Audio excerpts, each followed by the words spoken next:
a avaliação. Aí a gente vai começando aí, o pessoal vai chegando, vai pegando aí, ó, o bonde. Beleza? Depois vocês podem conferir lá o que vocês erraram e qualquer dúvida é só falar comigo, mandar um e-mail lá que a gente resolve. Começar essa questão número 1 aqui, né? Bom, boa noite aí para quem chegou depois, né? Que eu já tinha dado boa noite. Começar mais uma semaninha, né? Já estamos, acho que é na 10ª semana do período, pessoal. Não é a nona. Nona semana do período. Estamos quase na metade.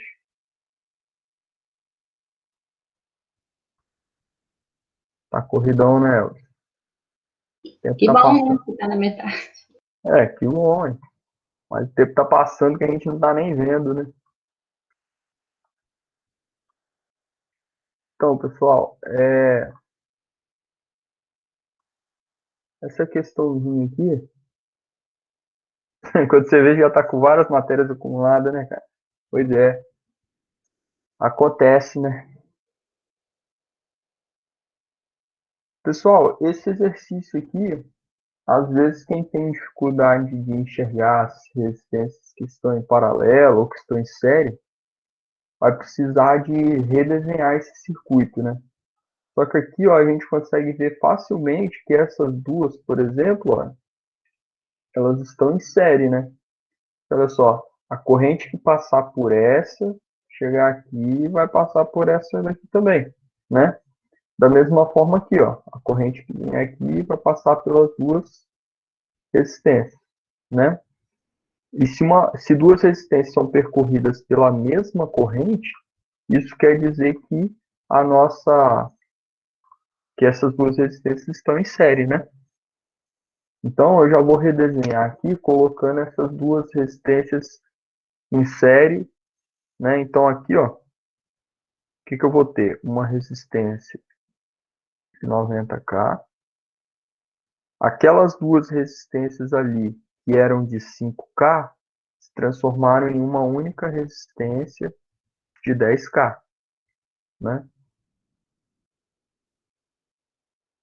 Aí aqui, ó, esse é o meu ponto A, que chegou até aqui, aonde eu interliguei uma resistência de 90 até o ponto B. Então aqui eu estou com o ponto A, daqui é o meu ponto B, né? E por aqui, ó, por esse caminho aqui de cima, por onde vai passar outra corrente, é a minha resistência de 10K que está aqui em cima. Então eu desenhei os dois caminhos ali. Nesse ponto B, eu interligo com uma resistência de 10K, aqui embaixo, e interligo com outra resistência agora de 10K, porque eu fiz a conexão série dessas duas resistências aqui. Ó. Então aqui eu também tenho 10K, certo? E aí aqui eu estou no ponto C do meu circuito, certo? Aí ele pede, né? Qual é a resistência equivalente entre os pontos A e C? É a letra A. Entre os pontos A e C é justamente a resistência equivalente de todas as resistências aqui, né? Então eu tenho que fazer 10K paralelo com 90K mais 10K paralelo com 10K, certo?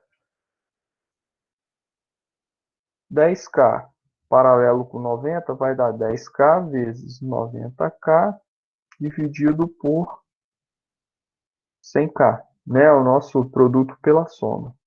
Mais, como aqui eu tenho duas resistências iguais, o paralelo de duas resistências iguais é a metade dessa resistência, né? De uma das resistências, ou seja, 5K, né? Então, com isso, a gente consegue resolver agora, ó, esse 10 vezes 90 dividido por 100 vai dar 9, né? Mais 5K, 14 quiloohms, ok? Na letra B, ele está pedindo a resistência entre os pontos A e B. Então, entre esse ponto e esse ponto aqui, ó, se eu for olhar para cá, qual é a resistência equivalente que eu tenho ali, né? Então, é essa parte aqui, ó, é o 10 vezes 90 dividido por 100K, ou seja, opa, 7 não é 9, 9 quiloohms, ok? E entre o ponto B e C, que é a outra, a alternativa, a letra C ali que ele pede, né? É entre esses dois pontos aqui. Ou seja, é o paralelo de 10 e 10, né? Então, na letra C, eu vou ter como resposta os 5 quiloohms, que a gente já até calculou ali. Beleza? Essa questão aqui é bem simples, né, pessoal? Acho que a grande maioria acertou isso daí. Qualquer dúvida, se vocês tiverem alguma dúvida, pode falar aí.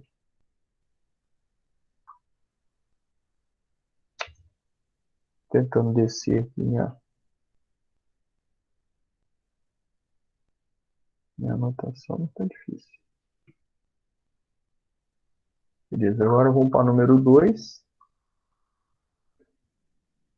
Eu realmente, essa número 2 é a que eu achava assim, mais complicadinha de fazer, era ela.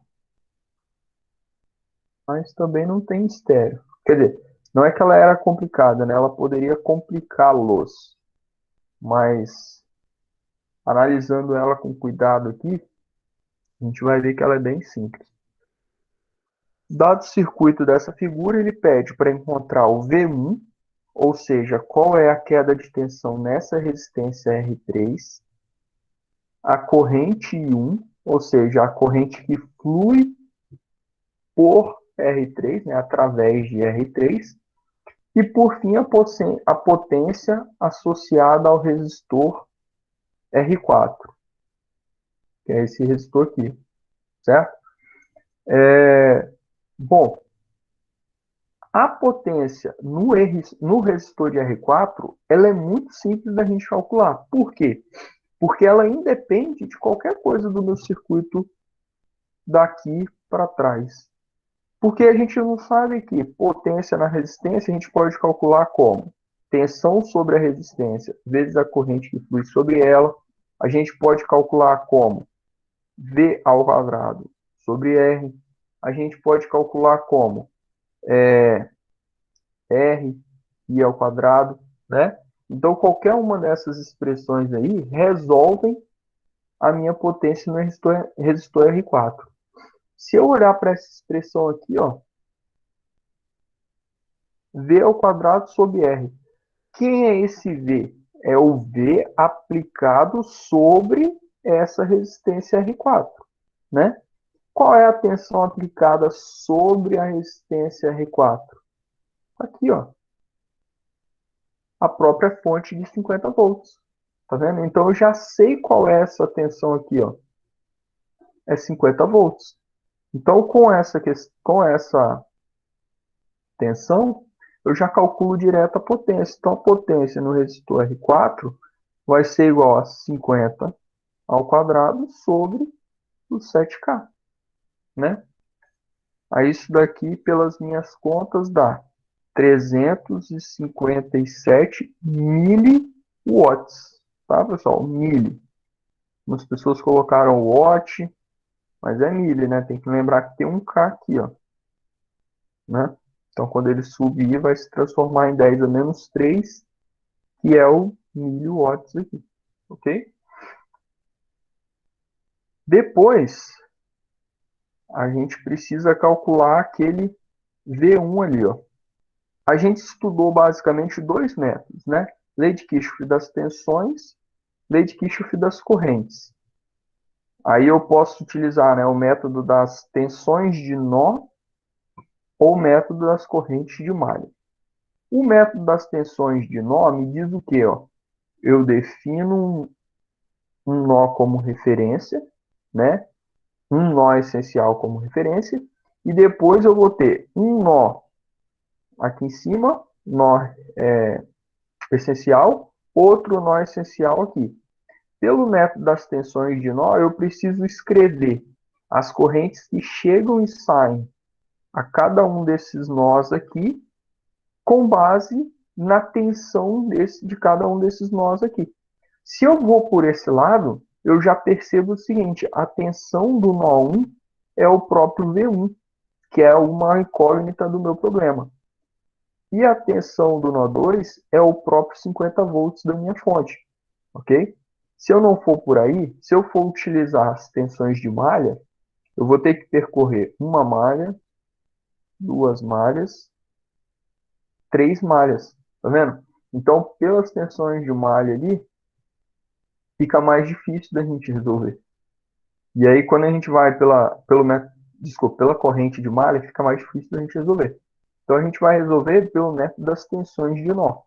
Para eu resolver isso, o que eu faço? Eu preciso escrever todas as correntes que chegam nesse nó e saem, tem que ser igual a zero, né? A somatória algébrica. Então, ó, eu vou chamar aqui, ó, vou chamar aqui de I0, né? Porque aqui já é I1. E aí eu vou chamar aqui de I2, certo? Então, o que eu tenho? Ó? Quem está chegando no I1? I0 mais I2 está chegando. As duas chegando, considerei positivo. O I1, eu vou considerar que ele está saindo, então é negativo, já que as outras duas eram positivo chegando, né? E isso tem que ser igual a zero, ok?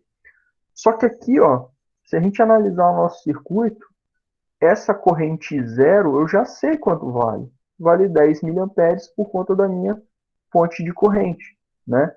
Então, Professor, oi? uma dúvida, é besta, mas enfim. Como é que eu sei que essa corrente I2 ela tá chegando no nó e não saindo dele? Você não sabe. Eu poderia ter falado que ela estava ao contrário também, que não tem problema nenhum. Ah, tá, beleza. Entendeu? Eu vou mostrar agora, já já, eu vou te mostrar onde que vai estar a diferença, beleza? Então, aqui, ó, é aqui que ela vai entrar a diferença, ó. O I2, do jeito que eu coloquei o sinal aqui, ó, como é que eu vou escrever I2 em termos da tensão V1 e da tensão V2? Como é que eu escrevo ela, né? Do jeito que eu coloquei a seta ali, ó, quem que é I2? O I2 vai ser, como ela está vindo da direita para a esquerda, quer dizer que V2 é maior do que V1. Quer dizer, não, eu assumi que ela vem da direita para a esquerda. Então, eu assumi que V2 é maior do que V1, né? Então, para eu calcular I2 da forma que eu desenhei, I2 vai ser V2 menos V1 dividido por R2. Aqui, ó. A corrente I2 é a corrente que passa na resistência R2, certo? Então, eu preciso achar qual é a tensão de R2 para calcular a corrente I2. A tensão sobre R2 vai ser V2 menos V1 dividido por R2. Se eu tivesse considerado ao contrário, ó, se eu tivesse considerado daqui para cá, o I2 seria igual a V1 menos V2 dividido por 50. Ok? Então é só essa daí a diferença. Sacou? Ou ela, Entendi. né, ou ela está indo para um lado ou para o outro, é só o sinal aqui, ó, da sua tensão que você muda, mas no final vai dar o mesmo valor. Se ela tiver do jeito verde e eu calcular assim, com o meu cálculo verde aqui, ela dá positiva. Agora, se ela tiver no sentido do vermelho e eu calcular com o jeito que eu fiz verde aqui em cima, ela dá negativa. Ok? A mesma coisa aqui embaixo. Se ela for no sentido do verde e eu estou calculando assim, esse valor vai dar negativo. Só essa é a diferença. Mas na soma algébrica, tudo vai continuar igual.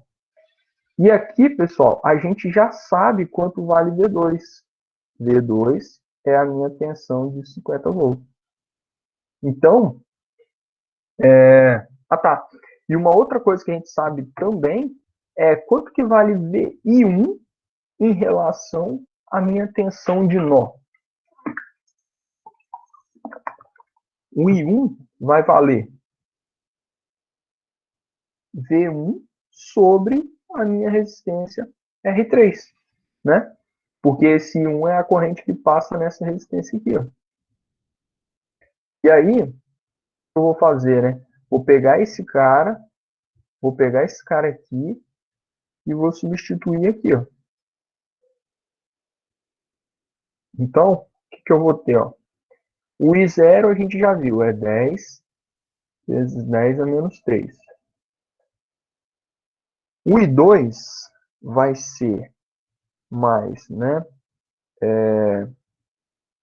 50 menos V1 dividido por R2, que vale 3K.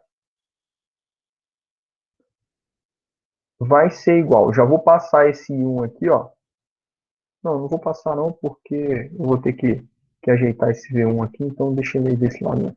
Vai ficar menos V1 sobre R3, que vale 20K. Isso daqui vai ser igual a zero. Bom, agora eu vou só passar esse cara para o lado de cá, para eu não ter que fazer depois o mínimo e levar ele em consideração por enquanto. Então eu vou ficar, ó, vou tirar o mínimo aqui de baixo, vai ficar 60K, né?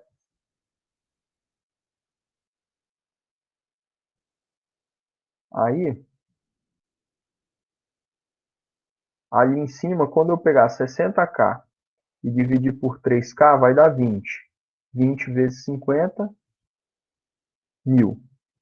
Menos 20, V1. Quando eu dividir 60K por 20K, vai dar 3. Vezes V1 menos V1. Isso daqui vai ter que ser igual a menos 10 vezes 10 a menos 3. Esse K aqui, ó, vai cancelar com esse 10 a menos 3 aqui, né? Aí eu vou ter o seguinte, ó. Vou multiplicar os 60 lá, aí vai ficar 1000 menos 20. Opa, faltou um 3 aqui. 3V1 menos 23V1 igual a menos 600. Quando eu jogar o 1000 para cá, ele vai vir negativo, né? Aí vai ficar menos 1.600. Aí eu já vou cancelar o menos dos dois lados, então eu vou ter V1 igual a 1.600 dividido por 23. Aí esse V1 vai dar aproximadamente aqui 69,6.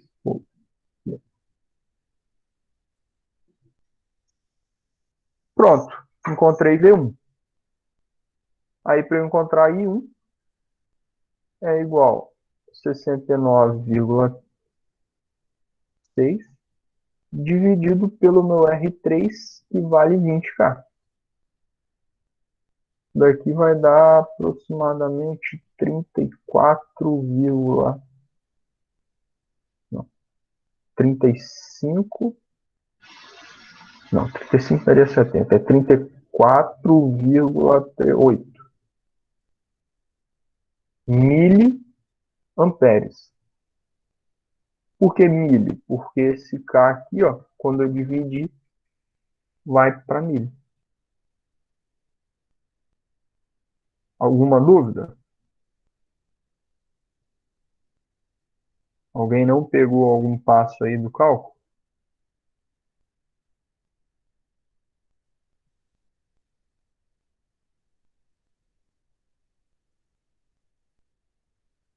Ela era bem tranquila, né? É claro que dependeria do... Opa, só que aqui não é 34, né? 3,48. 3,48. Se fizesse pelo outro método, chegaria na mesma resposta, mas teria mais conta para fazer.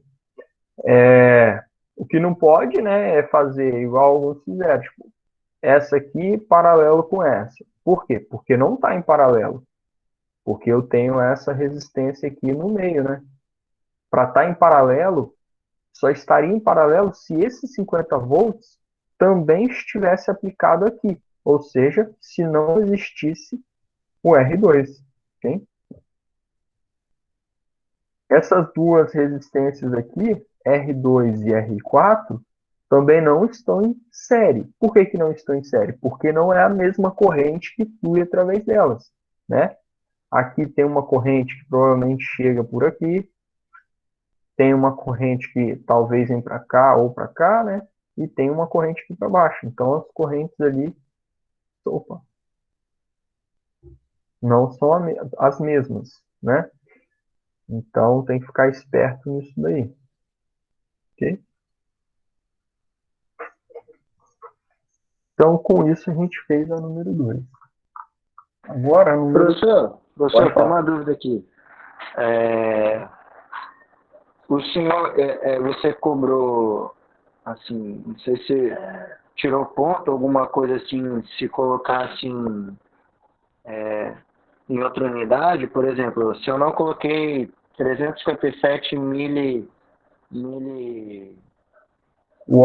né? Se eu coloquei 0,357 watts.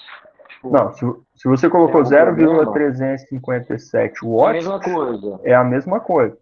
Teve gente que colocou 357 watts. Aí eu descontei um pouco, mas considerei ainda a questão, sacou? Entendi. Isso não, aqui... É porque assim, porque como...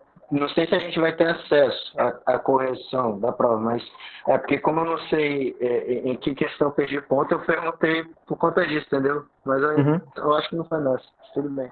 Não, vai dando uma olhada aí, se depois você discordar, você achar que aonde você perdeu aí, você não está achando onde você perdeu o ponto, para eu terminar de corrigir aqui, você fala, manda um e-mail para mim que eu retorno com a correção lá.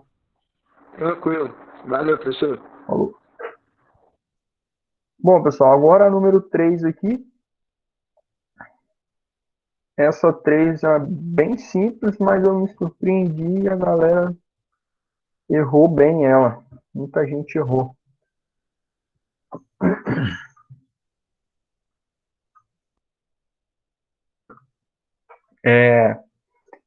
E muita gente também não fez, porque eu acho que eu não dei o desenho, né? Aí baranou a cabeça de vocês. Mas eu falo, não. Um circuito elétrico é composto por duas fontes e três resistores interconectados. Todas as fontes e os resistores estão conectados em paralelo e seus valores são descritos abaixo. Aí eu pedia, né? Monte o circuito. Bom, se estão todos em paralelo, quer dizer que a mesma tensão está em todos os elementos. Então, ó, eu tenho uma fonte de tensão aqui. Aí, se você ia colocar resistência, fonte, resistência, ou se você ia colocar fonte,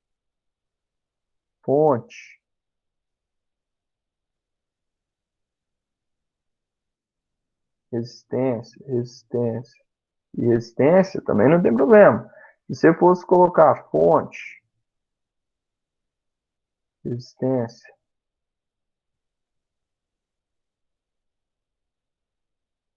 e a fonte aqui no final também, não tem problema. Todos eles estão em paralelo.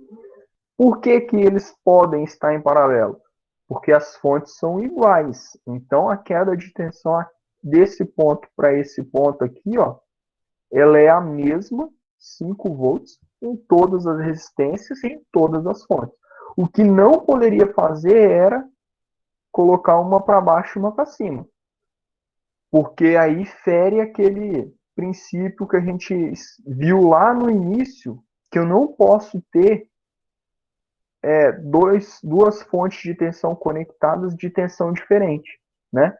Então eu não posso fazer isso daqui, porque senão eu estaria gerando um curto-circuito. Eu tenho aqui, ó, desse lado eu tenho -5 Desse lado eu tenho mais 5 volts. Então qual é a tensão entre esses dois pontos?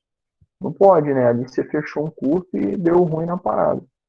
Mas, desenhando elas para o mesmo lado, qualquer representação dessas estaria valendo. Beleza? Ok. Todas as resistências são de 60 ohms. Aí eu pedia para montar o circuito. Montamos aí. Depois eu pedia calcular a corrente que passa por cada resistor. Se é por cada resistor, eu quero uma corrente aqui e a corrente aqui. Teve gente que pegou e resolveu esse cara aqui em paralelo e calculou a corrente para esse paralelo e falou que essa era a corrente que circulava em cada um dos resistores. Mas não. Se você calcular esses três caras aqui em paralelo, você vai achar 20K, né? A corrente que passa por esse resistor de 20K é a corrente que passa aqui, ó, nesse ramo do circuito. Ou seja, uma parte que vem dessa fonte, uma parte que vem dessa fonte aqui. Essa corrente ela vai ser maior do que a corrente que passa em cada uma dos 60K aqui, ó. Por quê? A corrente que passa nessa resistência de 60K vai ser o I da resistência 1, ele vai ser igual ao I da resistência 2, que vai ser igual ao I da resistência 3, que vai ser igual ao quê? V sobre R. Qual o V? O V sobre cada uma das resistências, né? O V daquela resistência que eu estiver calculando, no caso, como são todas as resistências iguais, vai dar o mesmo valor de corrente. Por quê? Porque todas elas estão sobre a mesma tensão. E qual é o valor dessa tensão? 5 volts. Ou seja, a minha corrente que passa ali é de aproximadamente 83,3 miliamperes por cada uma das resistências, ok? Professor, ali no enunciado não tá K, não. Ah, desculpa, então eu coloquei K aqui errado. Desculpa aí, não é K. É 60 ohms. Até porque se fosse K não ia dar esse valor aqui não. 60 ohms.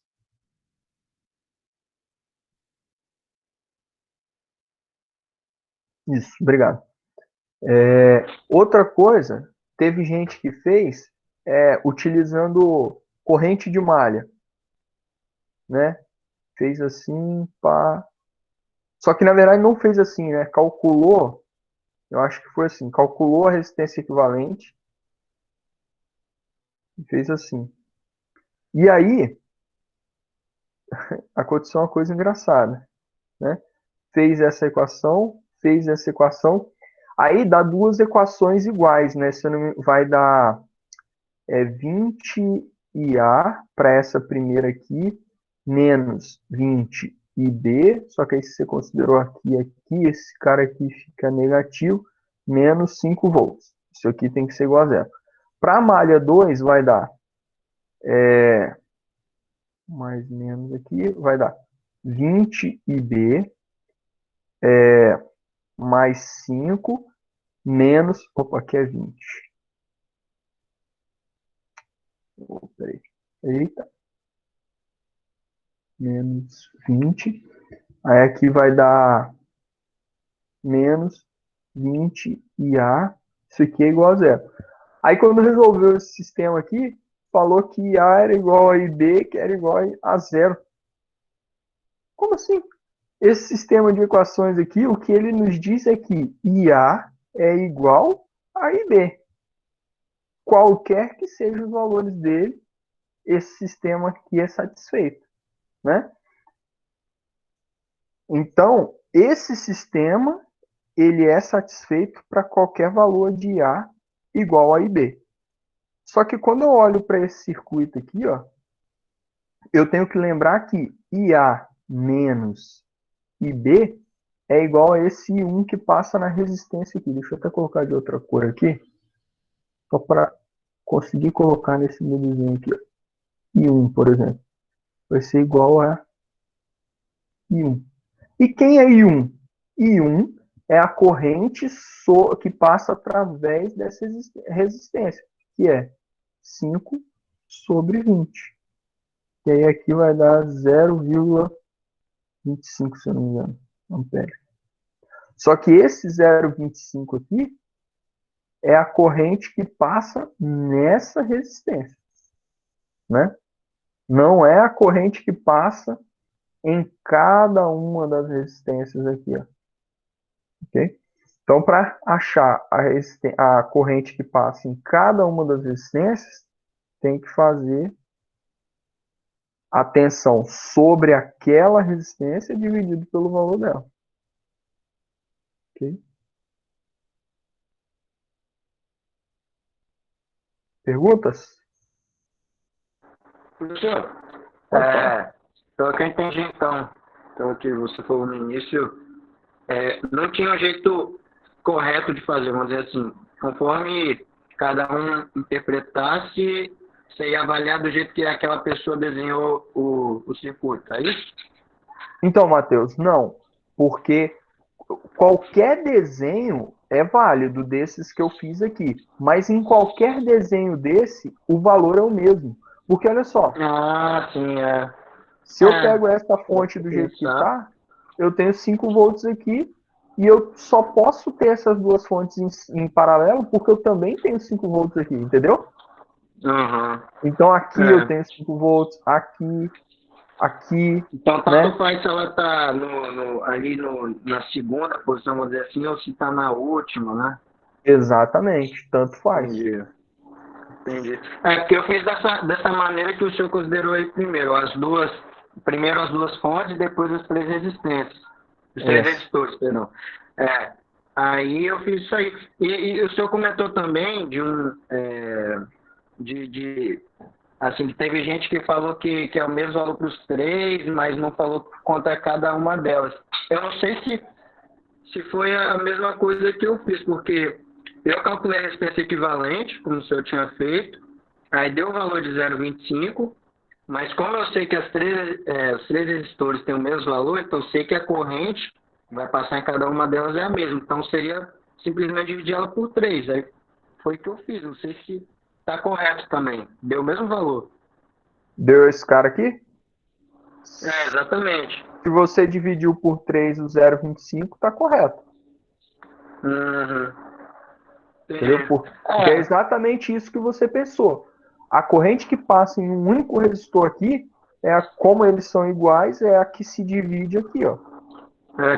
Seria na lei dos nós, né? Porque a que vai chegar é 0,25, aí vai dividir em 3, né? Exatamente, é isso aí, Matheus. Entendi. Beleza, Beleza? valeu, pessoal. Show. Pessoal, essa questão 4 aqui eu não vou resolver ela não, porque eu resolvi essa questão em sala, Rapidinho, né? professor. Pode falar. Eu não prestei atenção se o senhor falou nascer. No caso, então, as duas vão fornecer energia, né? Desculpa, eu esqueci de falar da C. Exatamente, as duas estão fornecendo energia. Uhum. Perfeito. A letra C aqui, ambas fornecem energia. Tá? Beleza. A questão 4, pessoal, eu já resolvi ela em sala, né? Não vou resolver de novo, não. E a questão 5?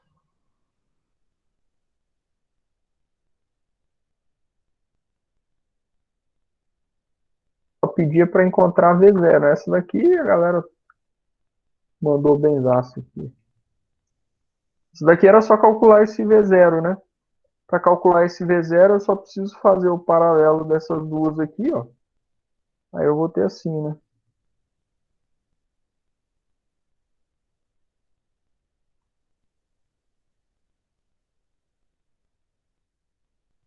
Bom, paralelo de 10K ali é 5K, né? Resolvi esse paralelo, onde que está aquele V0 que eu quero encontrar? Esse cara aqui, ó. Né? Aí tem várias formas de a gente fazer.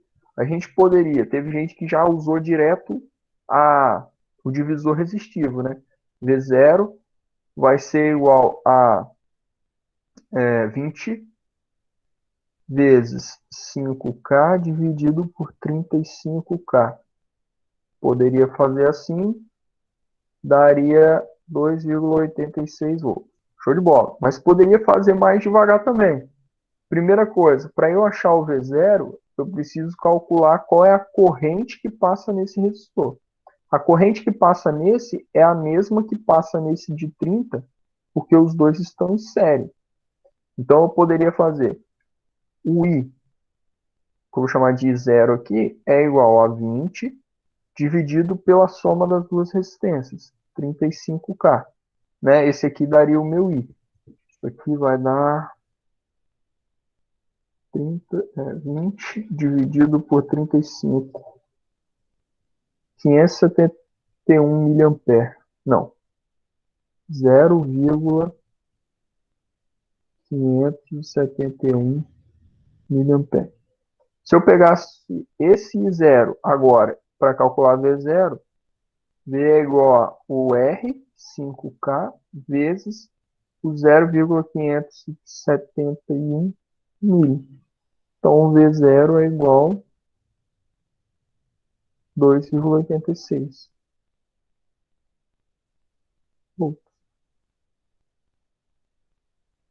Beleza? Então, essa daí é a nossa avaliação. Deixa eu ver se eu acho aqui a resolução daquele. Aqui, ó. Tá até aqui o exercício. Foi numa aula passada nossa aí. A resposta. Opa, não é esse não, tô doido. Foi aqui. Cadê? Aqui. Não, isso aqui foi a nossa aula passada. Isso aqui foi no dia do nosso laboratório. Aí, pessoal, hoje no segundo horário é outro laboratório para nós, hein? Aí, ó, tá aqui, né? Essa daqui foi a nossa questão 4 da avaliação ali, ó. Quando a gente, eu vou colocar a resposta dela aqui, porque eu não lembro se tem no slide, né? Mas quando a gente resolvesse esses dois sisteminhas aqui, a gente ia chegar em... Essa aqui a galera mandou bem, né? I1 seria igual a 3 amperes, I2 seria igual a 2 amperes, e o I3 seria igual a 1 ampere.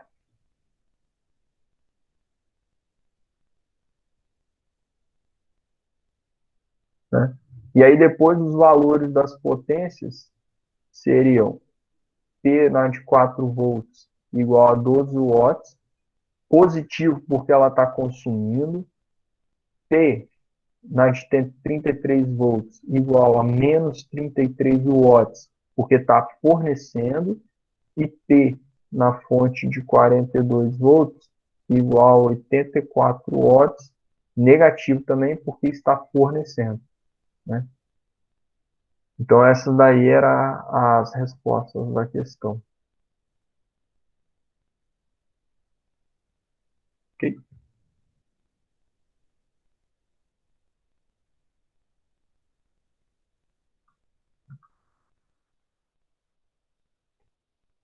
Bom, é isso aí. Pessoal, nós estamos falando, nós começamos a falar na aula passada. Bom, alguém tem alguma dúvida aí, pessoal? Alguma coisa que quer comentar? Ô, professor, Fala aí, Anjo. na questão 2 eu utilizei o método das correntes de malha, né? Aí o senhor resolveu pelo... Esqueci o nome já. Tensão de nó. Isso. Aí eu não sei exatamente o que eu errei nas correntes de malha. Eu posso mandar para o senhor dar uma olhada? Sim. Mas você chegou a resultados diferentes? Sim, o meu é que eu chamei de IB, né? Esse 1, ele deu quase o dobro. Deu Entendi. tipo 6 e pouco. Tá. Manda Aí, lá, só manda um e-mail pedindo para eu dar uma olhada que eu não precisa mandar a prova, não. Aí eu abro o arquivo aqui e vejo se eu marquei alguma coisa no seu arquivo. show, valeu, valeu.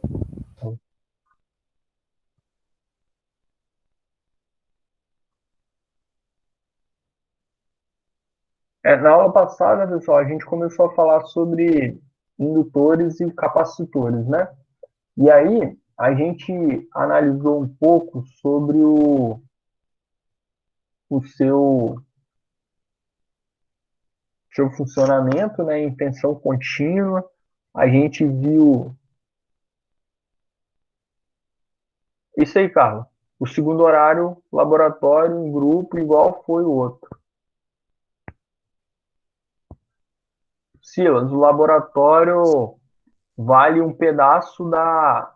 Vale um pedaço semestral, não. O pedaço da semestral é o trabalho. Tem uma nota, é só você dar uma olhadinha na ESO lá nas avaliações. Uma das notas de vocês é os dois laboratórios.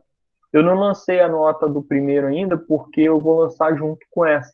Porque é uma nota só, então é a média dos dois. Se eu não me engano, vale 15% da nota total. Professor, Oi, fala, Juan. você postou a aula passada aonde? No e-mail ou você postou em outro lugar? Ah, você diz o PowerPoint? Tipo, Ou. a aula gravada. Não, então, a aula gravada sempre fica nos nossos compromissos, na sua agenda Google. Uhum. É É porque só eu sei realmente lá. Oi, desculpa, fala de novo aí. eu fui verificar esse final de semana, eu não vi a aula lá. Talvez eu tenha Ué, olhado no. é estranho porque é para estar lá. Deixa eu conferir aqui agora para vocês verem. Porque teoricamente elas ficam anexas a cada dia de aula, né? Então, deixa eu checar aqui, eu até te mostro. Sim, mas para mim não apareceu lá, não. Você recebe, você entra aqui, você tem o convite na sua agenda direitinho, não tem? Tem. É. Aqui, ó, tá mostrando aqui. Aqui, ó. Nossa Uhum. aula do dia 21, tá vendo? Tá os dois anexos aqui, ó. Confere depois lá se. Sim, Não eu vou dar sei. uma olhada. Talvez tenha procurado o lugar errado. Mas eu É. fui no lugar que eu sempre olho onde as aulas ficam gravadas, não só as Aqui, ó. disciplinas, só que a sua em especial não estava lá. Entendi, ó. Porque até o seu nome tá aqui, tá vendo?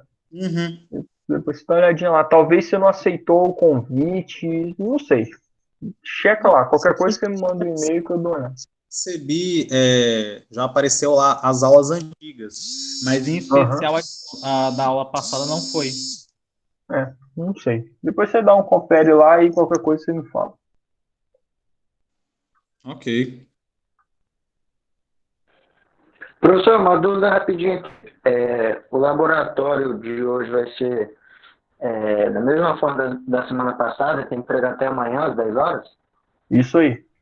Em grupo, do mesmo jeito. Beleza. Deve ser o mesmo grupo? Não tem nada a ver.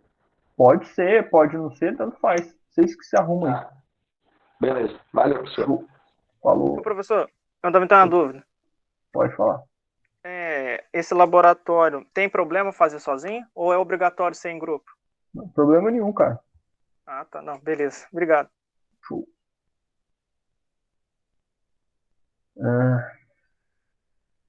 Bom, aí vou voltar para a aula aqui. Qualquer pergunta você joga no chat aí ou interrompe, tanto faz. Só vocês fazerem aí que eu respondo. Pessoal, então na aula passada a gente começou a falar sobre indutores e capacitores, né? Aí a gente viu aqui, ó, a principal característica desses caras, que é o quê? Agora, a gente não tem uma relação, assim, puramente proporcional, digamos assim, né? Não é igual a resistência, que é R vezes I. A tensão na indutância, por exemplo, ela depende da derivada da corrente. Então é L dI dt. Ou seja, no caso de um indutor, se a corrente for constante, a tensão nesse indutor vai ser igual a zero.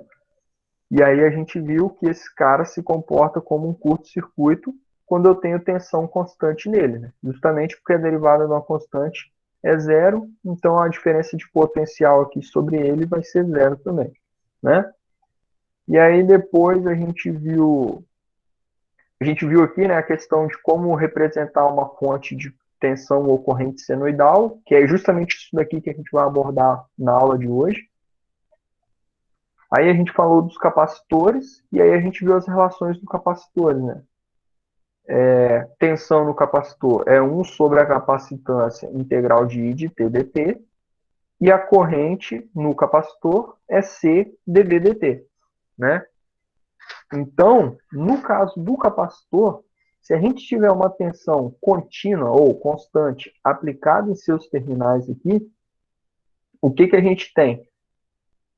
O I que circula sobre ele, através dele, vai ser igual a zero. Ou seja, a corrente vai ser igual a zero. Logo, quando a gente está alimentando um capacitor com tensão contínua, ele se comporta como um circuito aberto. Ok? Então, basicamente foram essas as características. Uma outra característica importante é essa daqui, né? Em relação à fase. Quando eu tenho um sistema, no sistema, um capacitor, o capacitor ele adianta em 90 graus a nossa corrente, né? Aí a gente até diz, de forma assim bem simples, que a corrente ela chega primeiro do que a tensão, né? Já no indutor é ao contrário. A corrente ela está atrasada 90 graus, ou seja, a tensão vai chegar primeiro, né? Então isso aí precisa ficar, a gente precisa deixar isso bem claro. O indutor atrasa a corrente, né? No capacitor, o capacitor, na verdade, ele adianta a corrente, né? Ele atrasa a tensão, ok? Bom, e aí a gente viu um pouquinho essa forma de onda, que é o que a gente vai estudar mais agora na nossa aula de hoje, né? Hoje a gente vai falar desses dois carinhas. Na verdade, a gente vai começar um pouquinho da matemática para a gente depois, na semana que vem, trabalhar realmente esses dois, na verdade, esses três elementos, né? Resistor, capacitor e indutor com fontes de corrente alternada, né? Então, por isso, a gente vai estudar o regime permanente senoidal. Ou seja, quando a gente aplica uma tensão V de T ou uma corrente I de T na forma de uma função seno, né? Seno de ômega T mais um θ qualquer aqui. E um I igual a A seno ômega T mais θ. Ou seja, a nossa fonte de tensão agora ela é alternada e a equação, a função dessa tensão ou corrente alternada é representada como um seno. A gente pode representar também como um cosseno. Por exemplo, B cosseno ômega T mais θ. B cosseno ômega T mais θ. Porque seno e cosseno eles são simplesmente a mesma função atrasada ou adiantada uma em relação à outra de 90 graus, né? Então, o que a gente vai ver, né, nessas aulas? Fontes senoidais, que a gente começou a ver na aula passada. E hoje eu quero mostrar para vocês o conceito de fasor e números complexos, né, que é a ferramenta matemática, são as ferramentas matemáticas que a gente vai utilizar para trabalhar com indutor e capacitor e resistência no regime permanente senoidal. Ok? Por que que a gente precisa utilizar esses caras? Por que a gente precisa estudar isso no regime senoidal, né? Porque, pessoal, a geração, transmissão, distribuição e o nosso consumo de energia elétrica, ele se dá quase que em 100% dos casos na forma de corrente alternada.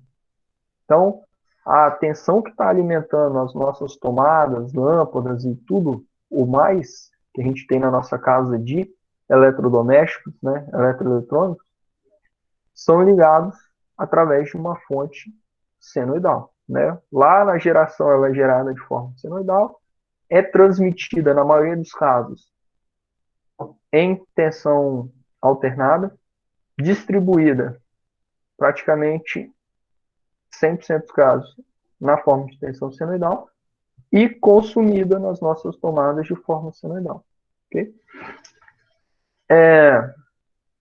Quando a gente tem o sistema senoidal, ele vai simplificar o nosso projeto dos sistemas elétricos. Por quê? A gente vai ver numa aula que a gente vai falar sobre geração, transmissão e distribuição de energia elétrica. Quando a gente tem lá a nossa usina produtora lá de energia elétrica, né? Ela vai produzir essa energia em torno de 12 kV, né? De 12, 32, por aí, 32 kV. Aí, existe uma subestação de elevação próxima à usina que vai elevar essa tensão aí para o nível de alta ou extra alta tensão, né? Que é, sei lá, em torno de 500 kV. Porque nesse nível de tensão a gente consegue transmitir isso aqui por longas distâncias sem perder muito com o efeito Joule, né? Depois a gente vai ver melhor isso. Aí quando vai chegando próximo das nossas casas, a gente tem uma outra subestação, essa vai abaixar a tensão, essa eleva a tensão, essa abaixa. Aí ela vai abaixar para os níveis de distribuição, sei lá, 125 kV, por aí. Na verdade aqui é subtransmissão, né? E aí depois chega nas outras que abaixam de novo, aí aqui sim para distribuição de energia elétrica, né? 63 kV, ou mais comum, né? Igual tem nos postes próximos às nossas casas, que é 11.4 ou 13.8 kV, né? Então, por exemplo, aqui perto da gente, a gente tem ali em Furnas, a usina, ali perto de Carapina, ali, eu não sei o nome daquele bairro ali não, perto do Mestre Álvaro ali tem a usina de Furnas. Até ali chega alta e extra alta tensão. Aí dali para aquela outra subestação que tem na BR ali, pertinho da Excelsa, vai em linhas de subtransmissão e aí dali para frente distribui, né? Envia lá para Arceló e Vale uns 63 kV, manda aqui para gente, para próximo da gente, né, os 11.4, que aqui na Grande Vitória tudo é 11.4 kV, né, kV. E aí depois disso tem os transformadores no poste que fazem a diminuição disso daqui para 220 volts fase ou 127 volts fase neutro, né? Então, você elevar essa tensão e diminuir essa tensão utilizando tensão alternada é muito fácil, porque basta a gente utilizar, quer dizer, é bem mais fácil do que se fosse corrente contínua, né? Porque o elemento principal nessas subestações são os transformadores. A gente vai estudar transformador também mais no final da nossa matéria. A gente vai ver que é muito simples a gente sair daqui com 11.4 kV e trazer para o lado de cá 220 fase. Né? É muito fácil essa conversão. Lá na UCL mesmo a gente tem 3 transformadores que fazem exatamente essa diminuição aqui no nível de tensão. Ele cai de 11.4 para 220 volts fase, né? E aí ainda gera um neutro lá para a gente utilizar. Então, isso simplifica muito. Apesar de as contas ali para a gente ser mais complicadinho um pouco por conta das funções seno, cosseno da vida, na prática, fazer essas elevações e essas rebaixo, né, no valor da tensão é muito simples, porque se fosse corrente contínua, teria que usar eletrônica de potência, transistores e por aí vai. E aí ia ficar mais caro. Por isso que são poucas as linhas de transmissão que são em corrente contínua, né? E uma outra coisa interessante também, que a gente precisa estudar isso aqui, é igual na aula passada, teve um aluno que, infelizmente, agora eu não lembro do nome, mas que comentou sobre os bancos de capacitores na empresa dele, né? Se você não... Aí, ó, foi o Luiz. Que a gente precisa desses caras para manter a eficácia, né, uma alta eficácia no consumo de energia elétrica, evitando pagar as multas devido ao baixo fator de potência, né? Então, é importante a gente pensar nisso daí também. Aí a gente vai fazer uns circuitinhos aqui justamente que simulam essas condições aí, certo? Então, na aula passada eu comecei até a falar com vocês sobre isso daqui, ó. As fontes senoidais, né? São fontes que produzem tensão ou corrente que variam de forma senoidal com o tempo. Aí as fontes podem ser expressas utilizando o seno ou o cosseno, mas nunca as duas simultaneamente, né? Por quê? Porque se a gente olhar a função cosseno, ela é isso daqui, né? Bom, vamos ver se eu consigo desenhar mais ou menos aí.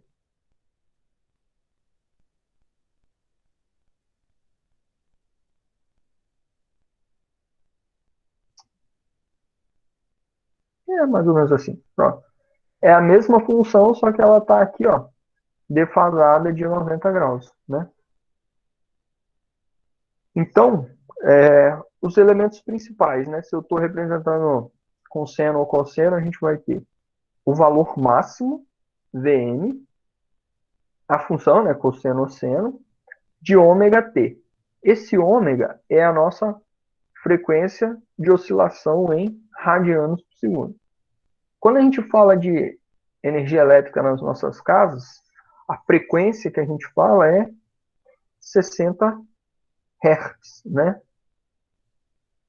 Ou seja, a nossa frequência ela é 1 sobre o período, né? O período é o tempo gasto para dar uma onda completa aqui, ó. Então, se a nossa frequência é de 60 Hz, quer dizer que eu faço 60 vezes um ciclo completo da onda senoidal que está chegando na nossa tomada ali. Se eu quiser encontrar qual é o período tem segundos, ou seja, quanto tempo ele gasta para sair do zero e chegar no 2π aqui, né? Vai ser 1 sobre esses 60 aí. Isso vai dar em segundos. A frequência angular, que é o 2πf, né, vai ser os 2π vezes os 60 Hz nosso aí, se a gente quiser calcular a frequência angular da rede que chega em nossas casas, ou seja, 120 π radiano, por segundo, ok? Então essas daí são as relações que a gente tem. E aí aqui faltou só somar a fase aqui, né, que a gente pode estar deslocado em fase ou não, mas aí a gente vai ver depois, mais para frente. Ó, já é agora.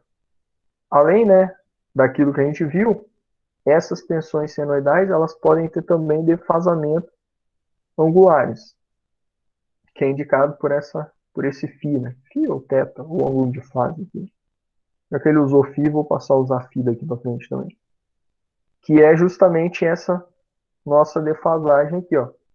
Para valores positivos do φ, a função senoidal se desloca para a esquerda, né? Ou seja, se essa daqui é a minha função seno de ômega t, a função pontilhada aqui é seno de ômega t mais φ, porque ela foi deslocada para a esquerda, né? Para valores negativos do φ, a função senoidal se desloca para a nossa direita. Ou seja, a função senoidal ela vai encontrar-se atrasada se comparada com a tensão original. Então, ela estaria mais ou menos assim, né?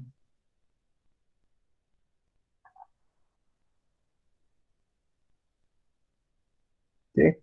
Então, aqui eu teria V máximo seno de ômega t menos φ.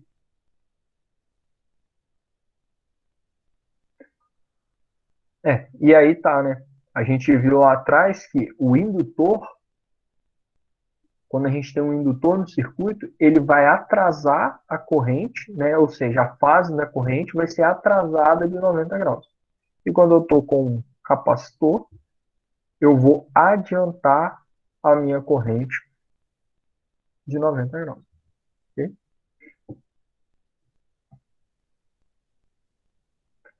Uma outra informação muito importante, pessoal, é a tensão RMS, ou a tensão eficaz, ou também chamada de tensão média, né?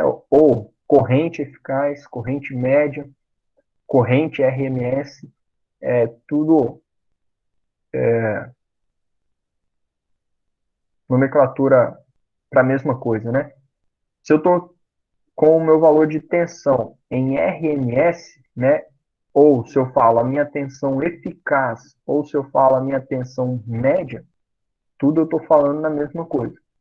Se eu pegar essa expressão da minha tensão variando com o tempo e for querer saber qual é o VRMS dela, eu teria que calcular essa expressão aqui.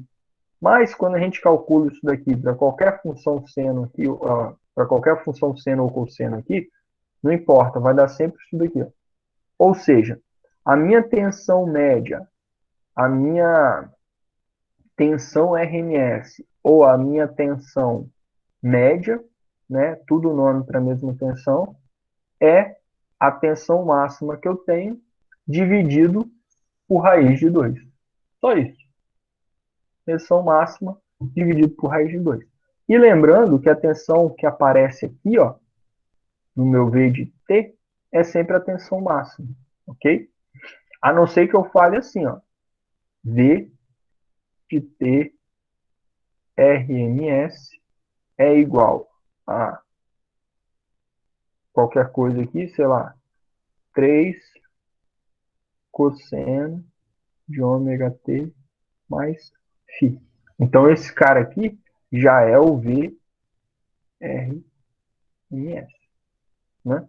Agora, se eu falo V de T é igual a 4 cosseno de ômega T mais φ. Então, esse cara aqui é o V max. Okay? A gente sempre tem que falar que aqui é RMS. Se não fala nada, aqui é sempre o V máximo. Beleza? Ah, tá. Esse valor eficaz, né? Da onde que veio isso, né? É porque a nossa fonte senoidal, ela é assim, né? Opa, cadê? Vamos voltar aqui na fonte senoidal. Essa daí é a nossa onda senoidal, né? Essa onda senoidal aqui, se eu tivesse uma resistência e ligasse ela nessa fonte senoidal, a energia a energia dissipada nessa resistência seria a mesma que se eu tivesse uma fonte contínua e o valor dessa fonte contínua fosse o VRMS. Ok? Então aqui eu vou ter V máximo cosseno de ômega T mais φ. Né? Aí quando eu ligar isso daqui numa resistência, essa resistência vai consumir uma determinada energia aqui, vai gastar uma energia. Essa energia vai ser a mesma se eu colocasse uma fonte de corrente contínua, só que o valor dela aqui fosse a tensão RMS desse cara aqui, ou seja, então é daí que vem esse valor RMS. Ok? Aí aqui, pessoal, tem um exemplo para a gente exercitar isso daí. Ele dá uma função cosseno, e aí ele quer essas informações aí, né? Ele quer saber o período em milissegundos. Para a gente calcular o período, a gente vai fazer o quê? O período é igual a 1 sobre F, né? E o F, para a gente, como aqui ele nos deu o ômega, igual a 120 e a gente sabe que F, lá da outra equação que a gente viu, o F, quer dizer, o ômega é igual a 2πf, né? Ômega é igual a 2πf. Então, o F vai ser igual a ômega sobre 2π. Então, para aquele caso ali, ó, o F é igual a 120π sobre 2π. Logo, F é igual a 60 Hz. E aí, para eu calcular o período, é só voltar nessa expressão aqui, ó. E vai ser igual a 1 sobre 60. Aqui, pelas minhas contas aqui, dá 16,6 milissegundos, que é o que ele pediu aqui, né? Simples. A frequência em Hertz a gente já achou, 60 Hz. Qual a magnitude de V quando T é igual a 2,78 milissegundos? Bom, para eu achar a magnitude do V, é só eu pegar esse tempo, né, e jogar aqui, ó, o nosso T, certo? Então, eu vou ter V de 2,778 ms vai ser igual a 300 cosseno de 120 π vezes 2,778 vezes 10 a menos 3, porque é milissegundos, mais 30 graus. Aí, pessoal, quando vocês estiverem fazendo esses cálculos aí, vocês têm que ficar esperto com a calculadora de vocês, hein? Porque se a calculadora não tiver em graus, se você fizer cálculo com radiano, isso aí vai dar ruim. Tem que ficar esperto com isso. Então aí, ó, 300 vezes cosseno de 120 π vezes 2,778 exponencial de menos 3 mais 30.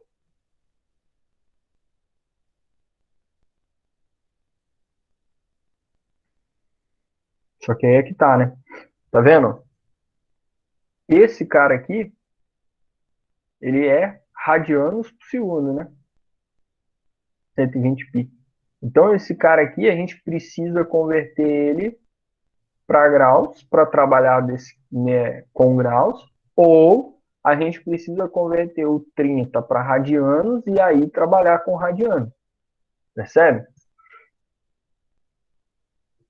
Quando a gente fizer isso daí, se eu converter vou converter os 30 aqui, né? 30 graus, ele é π sobre 8. Não, sobre 2. 180 sobre... Caramba, fugiu. Π sobre 6. Π sobre 6. Aí agora sim. Isso aí. Valeu, sabe?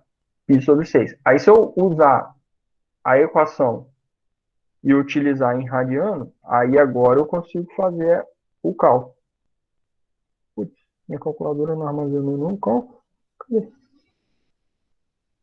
Eita. 300 vezes cosseno de 120 π vezes 2,778 exponencial de menos 3 mais π sobre 6.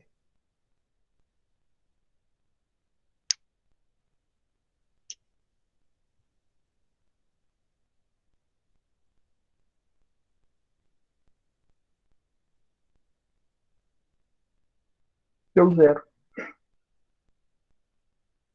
0 volts.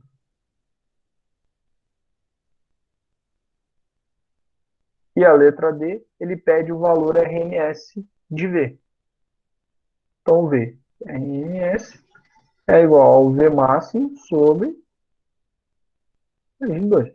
Ou seja, 300 sobre raiz de 2.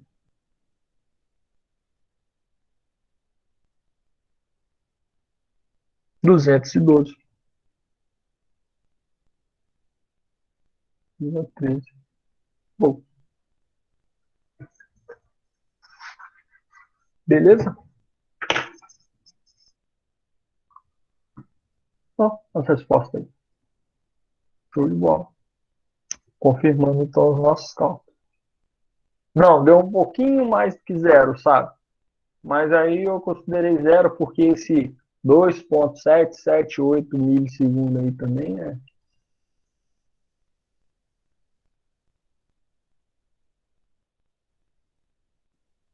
Agora, pessoal, só para a gente finalizar aqui,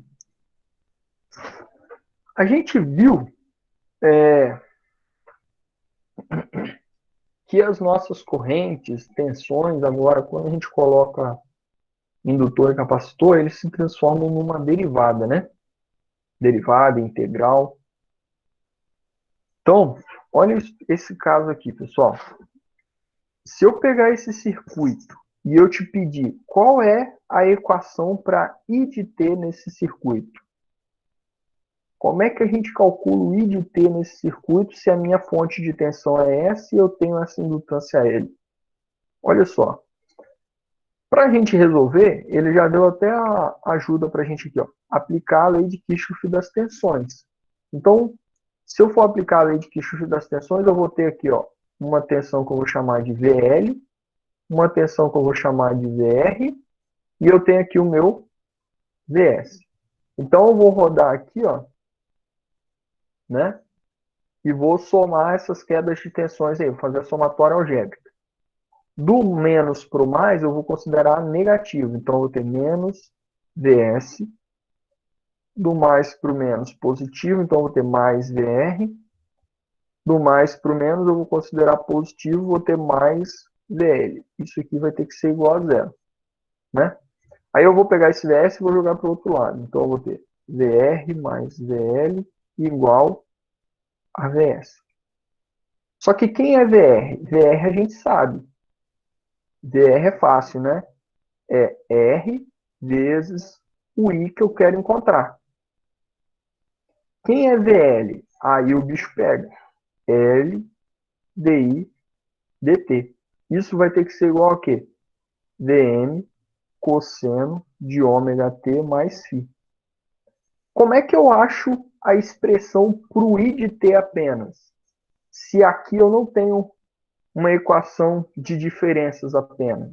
Agora eu tenho o quê? Isso aqui é uma equação diferencial. Equação diferencial. Acho que você vê isso aí em cálculo 3, né? Nem sei se é cálculo 3 mais o nome da disciplina.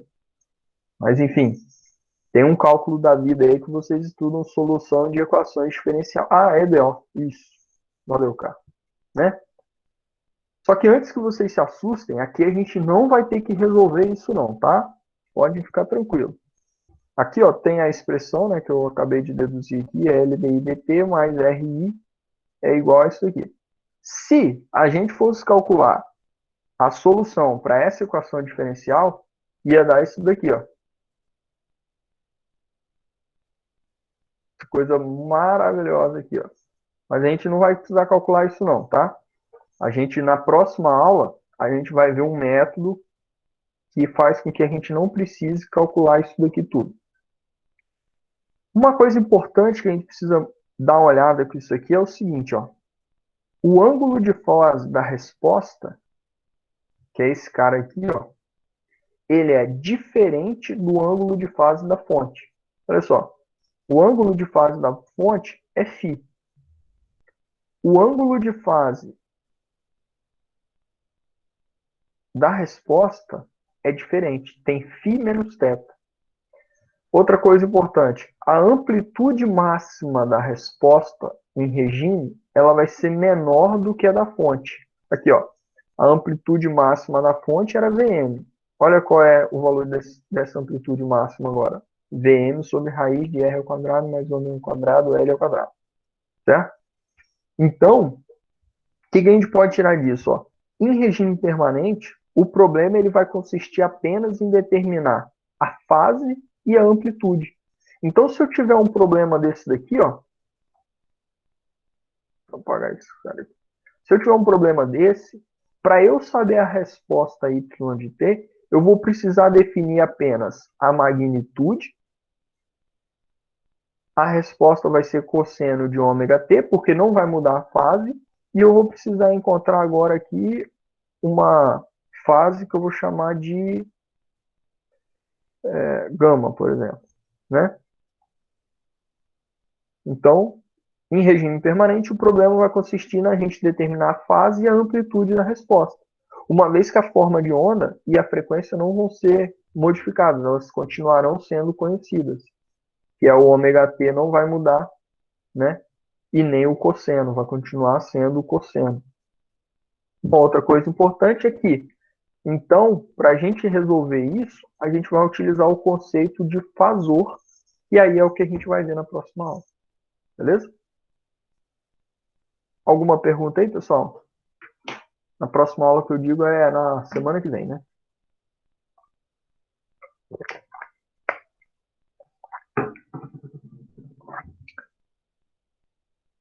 Então, pessoal, na próxima aula a gente vai continuar daqui, né? Vamos fazer um intervalo agora